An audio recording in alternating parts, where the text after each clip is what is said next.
Mga persona sa likod sang pagtaltal sa Balaan Bukid nakahanda na sa pagbalik sang ginadagsa nga kaywatan tag sa Kasemana Santa sa Guimaras. Mas madalom nga kausa kag debosyon sa likod sang kaywatan aton hibaluon sa RTV Presents ni John Sala.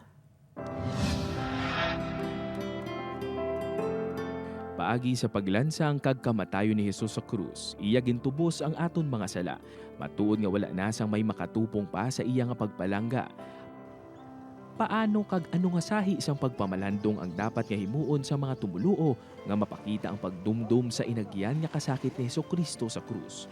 Ang Balaan Bukid sa Jordan Guimaras ang isa ka makabig penitensya kun imo takladon tag sa Kasemana Santa.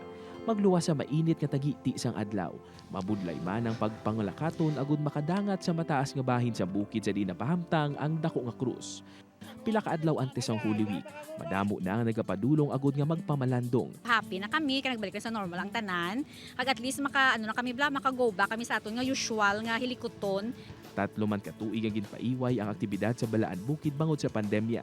Luwas sa pagsaka sa bukid, ginakalang kaganman ang pagtaltal sa Balaan Bukid.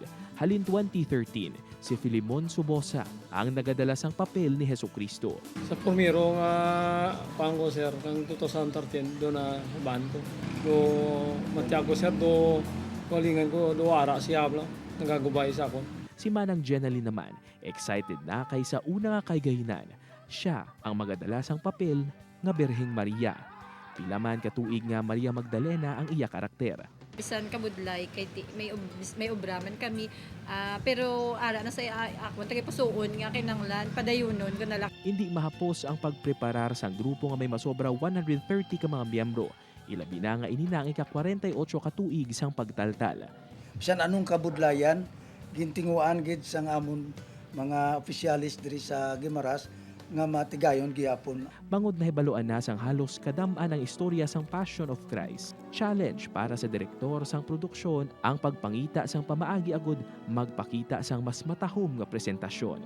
Ginbutangan namon sa mga mini scenes agutungan ang gap of the production daw hindi siya mautod bala. Tuloy-tuloy. Bangod balaan ang pasyon ni Jesucristo. Suno kanday Manong Filimon kag Manang Jenaline. May pila ka mga linya sa ila karakter nga nagmarka na sa ila kabuhi.